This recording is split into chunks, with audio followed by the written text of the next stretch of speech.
잘 되네.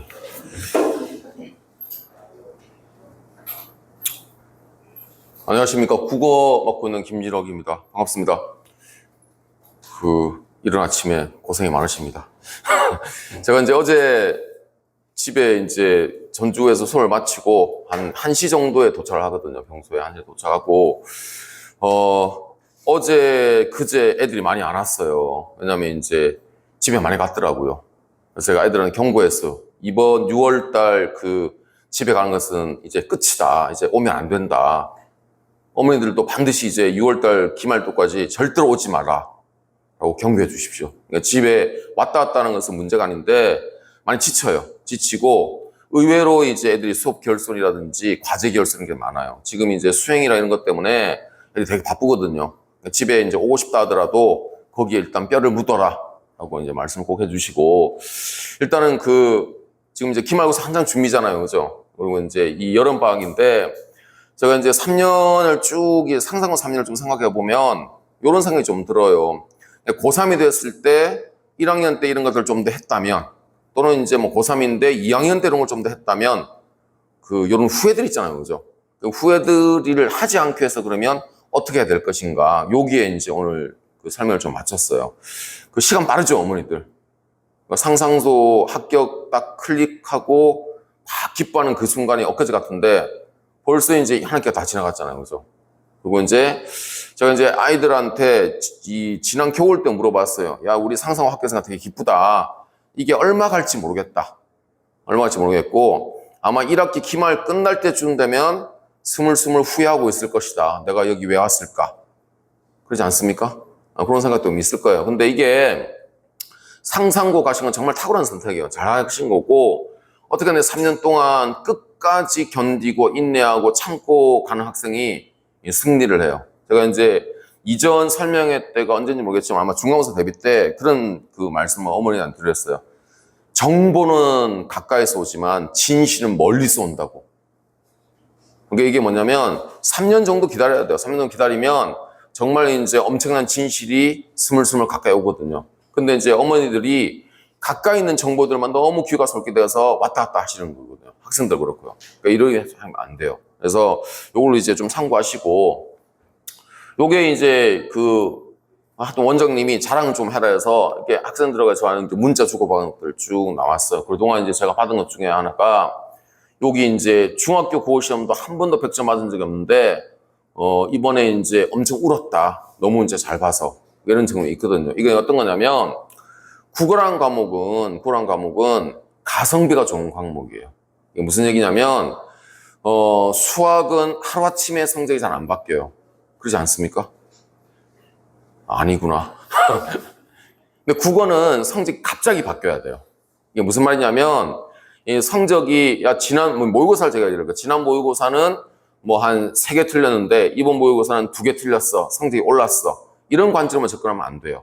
지난 국어는 85점이었는데 이번에는 90점 받아서 국어 성적이 올랐어. 이렇게 접근하시면 절대로 안 돼요. 국어란 것은 총점으로 보는 게 아니라 우리 학생이 뭘 틀리고 어떤 부분에서 취약하고 어떤 게 약한가를 정확히 보셔야 되고, 그걸 만회하는 그 순간 국어는 성적이 확 올라야 돼요. 왜냐하면 다시는 그 부분이 틀리지 않기 때문에. 이런 식으로 접근하셔야 되는 거고, 국어란 과목은 문제를 많이 푼다 되는 게 아니에요. 그러니까 내가 어떤 문제를 정확히 풀까가 되게 중요해요. 그래서 내가 많이 틀리는 유형을 정확하게 계속 풀어봐야 돼요. 그래야만 한번 꺾이는 느낌이 있어야 돼요. 이게 이 유형만큼 내가 다시는 틀리지 않겠구나. 이런 식의 관점을 세울 수 있는 게 국어라는 관점을 말씀드리고, 지금 이제 내신이 한 25일, 20일 남았거든요. 남은 기간 동안 이제 학생들한테도 얘기를 해요. 제가 이제 하루에 학생들한테 질문이 한 100개 정도 오거든요. 카톡으로. 그래서 일일이 다 대답을 해줘요. 답을 해주는데 이게 더 늘어야 된다고 계속 얘기를 하고 있어요. 틀린 부분을 그냥 넘기면 안 된다. 왜냐면 내가 찍어서 맞춘 것도 있고, 그리고 애들 말로는 그냥 2개 중에 막 선택하다가 그냥 골라서 맞춘 것도 있다. 이런 것들을 그냥 넘어가면 안 되는 거죠. 국어라는 것은 돌아볼 수 있어야 돼요. 내가 정확하게 이게 왜 맞았고 왜 틀렸고 찍어서 맞췄는지 확실히 맞췄는지. 그래서 앞으로 남은 기말 동안은 질문을 정말 많이 해야 돼, 피드백을. 그래서 뭐 지금 우리 아이들이 중간 때 만족할 성적을 못 들었다, 또는 만족한 성적을 얻었는데 유지를 해야 된다 그러면 앞으로 남으니까는 주어진 과제에 대한 피드백을 철저히 할 수 있는 그런 시간을 갖는 게 제일 중요하다고 생각을 드리고, 그렇게 하면 이 친구처럼 기말고사 나서 감격의 눈물을 흘릴 수 있다라는 말씀 드립니다. 그 다음에 이제 제가 하는 국어는 그 학생들과 얘기를 해보면 다르다는 거죠. 왜냐면 이번 겨우 여름 방학에 우리가 뭘 해야 될 거냐면, 여기 이제 3년에 이제 쭉 로드맵을 어머니들이 머릿속에 들어가 있어야 돼요. 여기 보면 1학기 때는 어차피 내신을 할 수밖에 없어요. 이 내신에는 문학이 있고 비문학이 있고 문법이 있는 거죠. 근데 여기 있는 비문학은 수능 비문학과는 아무런 관련이 없어요. 아무런 관련이 없고, 올해 특이한 점이 뭐냐면, 작년 모의고사가 시험 범위에 들어간 거죠. 그래서 비문학이 하나 들어가 있어요. 요거는 이제 연관성이 있는데, 그렇다고 해서 이게 수능 전도의 레벨과 문제의 퀄리티냐, 그건 또 아니에요. 그래서 꼼꼼하게 비문학을 분석하고, 그리고 빈칸 채우기 하고, 교체 문제 하면 충분히 맞출 수 있는 비문학 정도다 생각하시면 되는 거고, 그러면 이제 여기 2학기를 보면 똑같아요. 상상고는 천재밥 교과서를 그대로 가고 있기 때문에, 그러면 이제 여름 학기에는 뭐 해야 되느냐면, 문학을 잡아야 돼요. 문학 중에서 고전만 할 거예요. 고전만. 왜 고전을 해야 되냐면 2학기 내신 범위가 고전이에요. 대부분. 그리고 왜 대부분의 말을 쓰느냐면, 물론 현대시도 있어요. 뭐 이육사의 광야라든지 아니면 이제 뭐 황망근은 이렇게 말했다는 그 성석재의 소설 같은 것도 있긴 있어요. 하지만 중요한 메인이 뭐냐면 이 상춘곡이라든지 춘향전이라든지 이런 고전들이 나와요. 그런데 이 고전들은 왜 중요하냐면 요것만 딱 하면 문제가 아니에요. 근데 이게 다른 연계 작품들이 꼭 나와요, 상상고는. 그래서 여기 있는 이제 고전 시가를 한번 정확하게 정리해 주는 것. 그 다음에 비문학은 각 철학, 법, 경제, 과학이 있는데, 상상고 학생들이 그 이과 성향의 학생들 치고는 국어를 잘할까요, 못할까요? 어머니 이제는 이제 선택을 하셔야 됩니다. 상상고 학생들이 이과 성향의 학생들 치고는 국어를 잘할까요, 못할까요? 잘합니다. 잘합니다. 근데 이제 올해 고3들도 잘해요. 근데 이제 지난주에 뭐가 있었냐면 6평이 있었죠. 6평을 보면 평균적으로 이제 상상고 고3의 1등급이 100명에서 120명 정도 나와요. 이게 일반적인 상상고거든요. 근데 이제 올해 6평이 몇 명이냐면 50명이 채 안 돼요. 이거 왜 그러냐? 그러면 상상고 고3이 지금 국어를 못하느냐? 그건 아니에요. 왜냐면 올해 6평의 비문학의 한 4문제가 평균 정답률보다 낮은 문제들만 나왔어요. 원래 이제 수능에서는 정답률이 40%, 50%짜리가 이제 어려운 문제거든요. 요번 6평은 30% 문제들이 나온 거예요. 그러면 이제 이건 뭘 얘기하고 있냐면, 6평에서 어려운 문제들을 상상고에 지금 고3들이 많이 틀렸구나 정도로 보시면 되는 거고, 상상고 고3의 실력이 떨어졌다고 보시면 안 돼요. 이해되셨나요? 근데 이제 전체적으로 지금 상상고는 국어를 잘하는 거예요. 국어를 잘하는데 왜 잘하느냐? 포인트는 딱 두 가지. 하나는 뭐냐면 상상고의 전체 내신 커리가 수능과 아주 밀착되어 있어요. 그래서 잘하는 거예요. 애들이 뭐 민사고나 또는 뭐 외대부나 이런 쪽으로 보면 이 내신과 수능이 약간 괴리가 있어요. 약간 괴리가 있는 게 아니라 많이 괴리가 있어요. 근데 상상은 그렇지 않다. 그래서 내신을 적어도 3학년 1학기까지는 계속 애들 끌고 가거든요. 잘하나 못하나. 그러면 수능과 밀착되어 있어요. 그래서 그러면 이제 그런 관점에서 보면 이번 여름방학에 뭐 해야 되면 무조건 고전을 해야 되는 거고, 여기 나는 비문학 개론을 해야 되고, 제가 쓰지는 않았지만 2학기 문법도 조금 해야 돼요. 이때 문법도 해야 되겠고, 요 세 가지를 이런 여름방학에 하는 거예요. 고전을 해야 되는 거고, 비문학 개론을 하는 거고, 2학기 내신 할 수 있는 문법까지도 여름 이 방학에 한 8번, 9번 수업을 통해서 한번 돌려야 된다. 요 생각을 하시면 되고, 이게 다른 어떤 수업이나 과목보다는 어머니들 말씀하는 효율성이 좋아요, 이게. 왜냐면, 고전 시간을 한 바퀴 돌릴 수가 있어요. 문법도 2학기 내용을 거의 끝낼 수가 있고, 비문학도 우리 이제, 제가 얘기했지만 상성 애들이 국어를 잘한다고 그랬죠, 그죠? 국어를 잘하지만 취향이 있어요, 취향이. 어떤 취향이냐면, 이 철학, 법, 경제, 과학 중에서 과학을 좋아해요. 그리고 철학이나 법, 경제를 아주 싫어해요. 근데 이건 이과생의 특징이에요. 근데 이제 문과는 그러면 철학, 법, 경제를 좋아하느냐? 문과는 다 싫어해요. 그나마 다행이에요, 이게. 다행이라서 아마 이제 이런 개론들 좀 공부를 하고 들어간다면 상당히 좋을 것이다. 그 다음에 여기 이제 겨울방에 또 뭐 할 거냐. 겨울방 때는 문학, 비문학 죽도록 해야 되는 거예요. 왜냐면 2학년 때 1학기 내신이 100% 문학이에요. 그리고 2학년 2학기 때는 100% 문법이에요. 그러면 이제 이때 여름방학에는 문법이 메인 테마가 되는 거죠. 이해되셨죠? 그 다음에 고2, 아이고, 왜 이런가? 뭐가 문제구나. 이따가. 예. 다시, 이게 또 안 먹나? 잠깐. 예. 여기 보면, 요 때는 고2 겨울방학 때는 수능을 달달달 해야 되는 거예요. 근데 이제 이 어머니들이 생각하실 때 수능을 보려면 적어도 5개년 내지 7개년, 6평, 9평 수능을 3번은 풀어봐야 돼요. 그래서 이제 여기 1학년, 2번 여름방학에 하는 고전 시간들 다 수능 기출이에요, 사실은. 그러니까 저는 1학년 모의고사, 2학년 모의고사 이런 문제를 다루지 않아요. 왜냐하면 이런 문제들은 의미가 없어요. 왜 의미가 없냐면 여기는 교육청에서 내는 문제들이에요. 즉 고등학교 선생님이 내는 문제라서 이 수능과는 약간 거리가 있어요. 그러면 1학년 때부터 무조건 수능 기출 6평, 9평의 대지를 가지고 공부를 해야 돼요. 그래서 이번 여름방학에 하는 것들이 대부분 다 고3들이 하는 그런 제재들이다. 그런 문제를 생각하시면 되는 거고, 그 다음에 3학년 가면 이제 이런 그룹이 있는 거죠. 그 다음에 어머니들이 이제 장기적인, 아까 진실은 멀리서 온다고 제가 말씀드렸잖아요. 이게 진실이에요. 이게 지금 무슨 진실이냐면, 요 그래프가 제가 아까 상상고 내신과 수능이 밀착되어 있다고 그랬죠. 근데 이 그래프가 학생 분포의 그래프인데 상상고 내신의 분포 똑같아요, 이게. 제가 이제 이 표준편을 가지고 있으면 이게 뭐냐면 이게 거의 30년 동안 수능에서 바뀌지 않은 그래프거든요. 이게 여기 보시면 이게 인원이고 이게 점수죠. 점수죠. 그러니까 어머니들이 감을 익히시라고 지금 이제 그 학생들한테, 자제분한테 얘기할 때도 알아야 면전을 하는 거잖아요. 그죠? 이게 알아야 돼요. 보면 여기 이제 검은색 실선으로 된 과목이 있어요. 이 과목의 특징이 뭐냐면 50점 미만인 과목은 별로 없죠. 그죠? 그러면 여기 상위권이 막 몰려있는 과목이 있어요. 이게 무슨 과목일까요, 이게? 무슨 과목? 말씀해 보십시오. 무슨 과목? 무슨 국어, 영어, 수학 중에 하나입니다. 무슨 과목일까요? 50점 미만은 있을 수가 없어요, 거의. 대한민국에서 한 20년 가까이 살았으면 50점 미만이면 공부를 하는 게 아니라 클리닉을 가야 돼요. 무슨 과목일까요? 이게 국어예요, 국어. 국어 과목은 상위권에 막 몰려 있어요. 이 말은 다시 얘기하면 등급 간의 점수 차이가 크다, 작다. 작다는 거죠. 그러면 이게 이제 어떤 영향이 있냐면 우리 아이가 고3인데 6평대 1등급, 9평대 1등급 나왔는데 수능에서 3등급 나올 수도 있다는 거예요, 이게.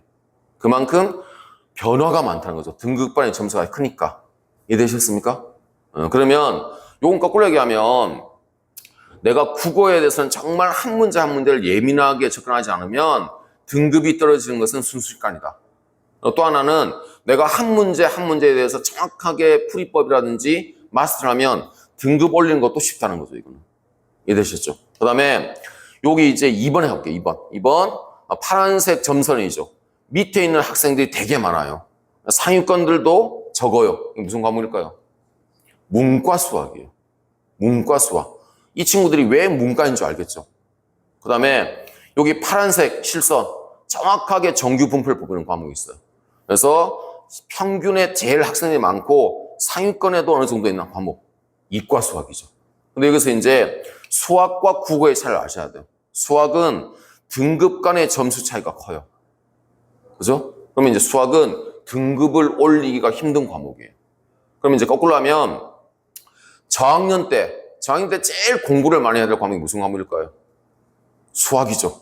왜냐면 고학년에 올라가면 올라갈수록 안 바뀝니다, 이거는. 이거는 우리 아이는 예외가 아니라 그냥 통계상 안 바뀐다는 얘기예요.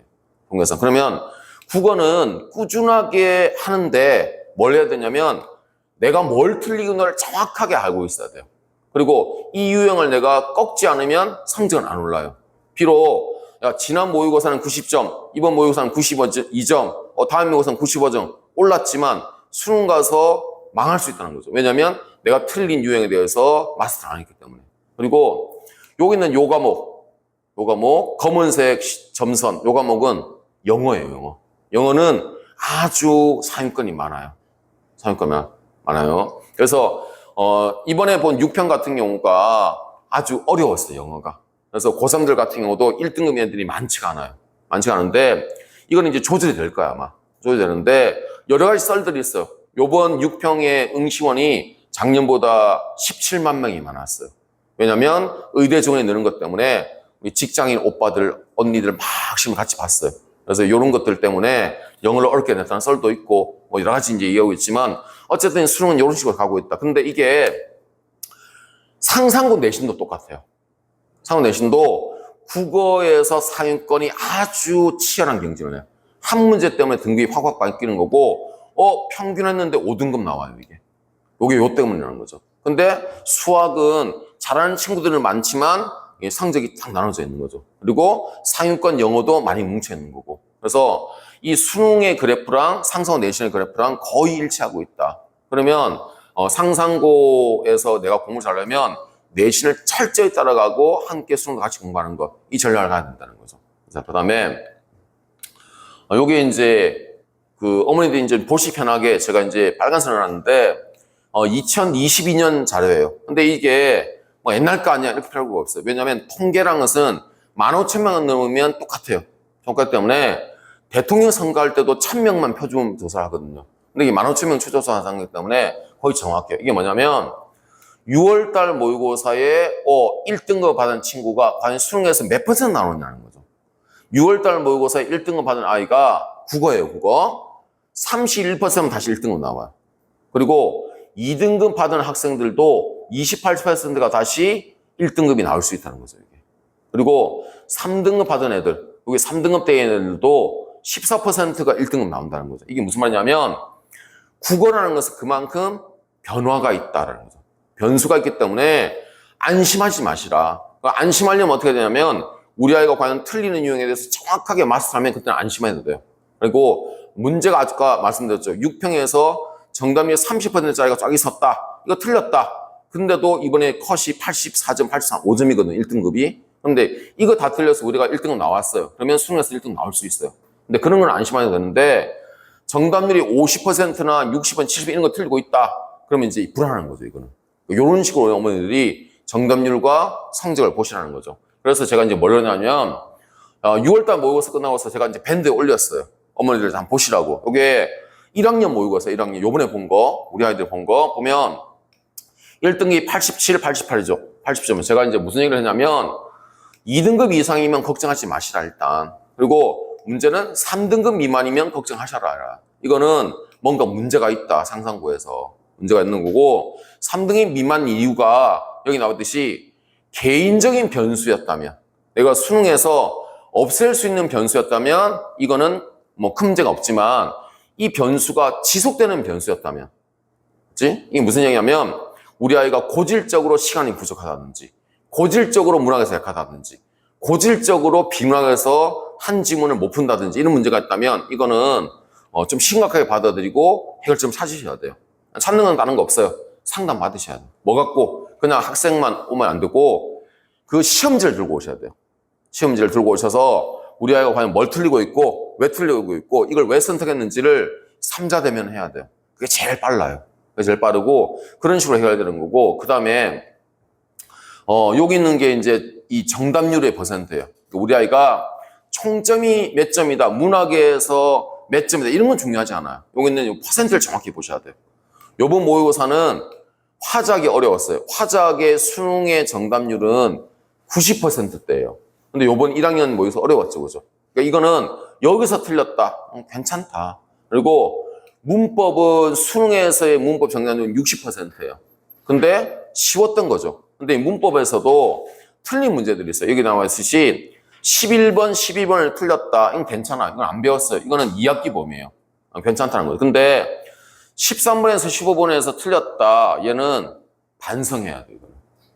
반성해야 되는 문제예요. 그래서 내가 뭘 틀렸는지 정확히 봐야 되는 거고 그 다음에 이건 뭐 밴드에 있어요. 어머니. 밴드에 있기 때문에 안 찍으셔도 돼요. 밴드에 있기 때문에 보시면 됩니다. 그 다음에 비문학 같은 경우도 제가 올려놨어요. 틀려서는 안 되는 문제들이 있어요. 그래서 틀렸다면 복수, 얘는 틀려도 된다는 거죠. 정답이 낮기 때문에. 그러니까 얘는 아직 우리 아이들이 어려운 문제다. 이거는 좀 더 공부를 하면 충분히 맞출 수 있는 가능성이 있기 때문에. 근데 얘들은 뭔가 문제가 있다. 독해하는 문제가 있든지 시력에 문제가 있든지. 그죠? 문제가 있다는 거죠, 이거는. 문제가 있어요. 아니면 뭐가 쓰였다든지 구술을 하든지 뭔가 해야 돼요, 그러면. 그러면 이제 여기에 대해서는 이제 해결책 찾아야 된다는 거죠. 자, 그 다음에 문학이에요. 여기 틀려서는 안 되는 문제들이 있어요. 이런 문제를 내가 틀렸다. 국어는 정답률이 낮다고 해서 이게 어렵다고 생각하면 안 돼요. 내가 틀리면 어려운 거예요, 이게. 그래서 우리 아이가 이거 틀렸다면 이건 틀려서는 안 되는 문제지만 이 아이는 어려워하고 있는 거예요. 여기에 대해서 해결책을 이제 만들어줘야 되는 거죠. 요게 이제 모의고사를 보는 우리의 올바른 관점이고 자세다라는 거고, 그 다음에 이제 요게 이제 작년도 수능이에요. 작년 수능 가지고 큰 틀에서 문제 보셔야 돼요. 아까 1학년 모의고사의 문법의 정답률이 73%였는데 여기는 60%죠. 근데 상상고를 제대로 내신 대비했다면 문법에서 틀릴 수가 없어요. 왜 그러냐면 상상고 2학년 2학기 내신 범위가 100% 문법이었죠. 그러면 거의 4개월 정도만 문법을 해요. 그리고 여름방학까지 치면 한 넉 달, 5달을 문법을 주라 하는 거죠. 이렇게 내신 대비를 했는데 여기 있는 문법을 못할 수가 없어요, 상상고라면. 왜냐면 상상고 내신 문법 수준이 수능과 비등하거나 어떨 때는 높아요. 그래서 내신만 잘한다면 문법은 걱정이 없다는 거죠. 그 다음에 여기 매체 있죠, 매체. 매체는 정답이 83%인데 이거는 전체 정답률인 거죠. 그러면 1등급 맞는 학생들의 정답률은 거의 98%예요. 이거는 사람이면 그리고 상상고를 다니고 있으면 틀릴 수가 없는 문제예요. 그래서 여기에 대해서는 걱정하실 필요가 없다. 이거는 고3 가면 적어도 모의고사를 100개 풀어요. 100개 풀면 600문제를 풀 수 있어요. 그럼 틀릴 수가 없어요. 그러니까 얘는 걱정하지 마시라. 그 다음에 여기 독서 1번부터 3번까지 이거 90%, 이거 전체적으로 90%. 그러면 상상고 학생들은 100%예요. 이거는. 그러면 여기 있는 요 문제들 정확하게 지금 14문제예요. 30%죠. 걱정 안 하셔도 돼요. 그러면 그 다음에 문제가 뭐냐면 이제 비문학이에요, 비문학. 비문학. 제가 말씀드렸듯이 상상고 전국에 있는 어떤 고등학교도 비문학을 수업해주는 학교는 없어요. 비문학은 각자 도생이에요. 각자 공부해야 되는 거예요. 고3 때도 비문학 안 해요. 상상고도 내신은 비문학 없습니다. 그러면 비문학은 1학년 때부터 2학년, 3학년 때 혼자 준비를 해야 되는 거예요. 그러면 비문학에서 결정돼요. 비문학에서 이렇게 정답률이 나는 문제들이 있는 거죠. 이 문제들을 맞추냐 안 맞추냐, 이게 4문제 혹은 5문제예요. 그럼 상상고 학생들은 여기 나오는 여기 정답률이 높은 문제들은 걱정 안 하셔야 돼요. 얘들은 문제가 아니에요. 그래서 여기 있는 문제를 내가 어떻게 만들 거냐, 그것을 1학년 때부터 준비를 해야 돼요. 여기 나와 있듯이 각 영역에 준비한 것들, 그 다음에 요번에 겨울방학에 여름방학에 뭐 할 거냐면 미트, 의학 전문대 시험이 있었어요. 2012년에 끝났어요. 제가 이거 메가에서 이거 강사였어요. 미트 강사였고, 또 리트에서 로스로 강사. 로스를 요 문제를 좀 풀릴 거예요, 애들한테. 그래서 왜 풀리냐면 비문학에 어려운 게 이런 게 있구나를 좀 느껴봐야 돼요. 그래서 1학년 모의고사에서 내가 다 맞췄는데 어깨에 힘을 좀 빼고 좀 어려운 문제를 맞출 수 있는 요 연습 좀 해야 되는 거고, 그 다음에 이제 문학이에요, 문학. 문학은 작년도 수능이 좀 특이했어요. 특이했는데 원래 전체 정답률은 72%보다 높아요. 근데 재작년이 80%였거든요. 어쨌든 아주 어렵진 않다. 그리고 작년은 문학이 오히려 더 어려웠어요. 근데 이게 작년만 그렇지 올해까지는 그러지 않을 것이다. 원래 올해는 한 80% 정도 될 거야, 아마. 될 거기 때문에. 그 다음에 이제 여기 있는 게 여기 중요해요. 학년별로 약간 달라요. 학년별로. 문학 같은 경우는 1학년 때는 고전 시가나 고전 소설을 많이 준비해라. 왜냐면 이걸 상상고 전체의 흐름 속에서 준비할 시간이 그렇게 많지가 않아요. 왜냐면 겨울방학이 길긴 길지만 이때는 해야 될 게 당연히 또 많이 있는 거죠. 그래서 고전을 딱 끝내는 것들이 상당히 효과가 있다. 그 다음에 2학년 때면 여기서만 2학년 예비 고유까지 포함하는 거예요. 그래서 문학 전체, 왜냐면 1학기 내신 문학이기 때문에. 그 다음에 고3 되면 기출을 하는 거죠. 그 다음에 학년별 체감 난이도로 변하는 게 있어요. 요걸 그대로 따라가야 돼요. 이게 무슨 말이냐면 학생들이 모의고사를 풀다 보면 학년별로 어려워하는 파트가 하나 달라져야 돼요. 이게 정상이어야 돼요. 이게 정상이 아니면 공부를 안 했다는 얘기예요. 다시 학년별로 어려운 게 달라져야 돼요. 저학년 때는 문학이 어려운 게 맞아요. 문학이 어렵고, 그리고 일부 학생들 같은 경우, 내가 중학교 때 문법을 제대로 안 했다 그러면 문법을 어려운 게 맞아요. 그리고 비문학은 읽으면 되니까. 그리고 1학년 내 이 모의고사 수준에서 비문학은 쉬우니까 제일 쉽게 느껴지는 게 비문학이어야 돼요. 근데 문학은 제대로 해본 적도 없고, 중학교 내신에서 문학은 완전 다른 거고, 그러면 1학년 때는 이렇게 어려워지는 게 일반적이에요. 근데 2학년이 되면 바뀌어야 돼요. 왜 바뀌어야 되냐면 2학년을 딱 어느 정도 마치면 이제 비문학이 약간 어렵구나를 느껴야 돼요. 내가 비문학을 본격적으로 공부해야 되구나 이걸 느껴야 되고, 그때는 여기 있는 문학이나 문법이 문학은 발로 푸는 거지 이런 느낌이 좀 있어야 돼요. 문학은 이론과 논리로 접근하면 못 풀 수 없는 게 없구나라는 이런 느낌이 들어와야 돼요. 이게 정상적이에요. 그 다음에 고3이 되면 다시 여전히 비문학이 발목을 잡고 있어야 돼요.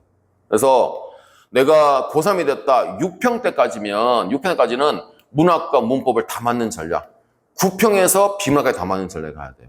요게 일반적인 흐름이 돼야 돼요. 근데 이게 우리 아이는 뒤집어졌다. 우리 아이는 지금부터 비문학 어려워해. 근데 문학은 쉬워해.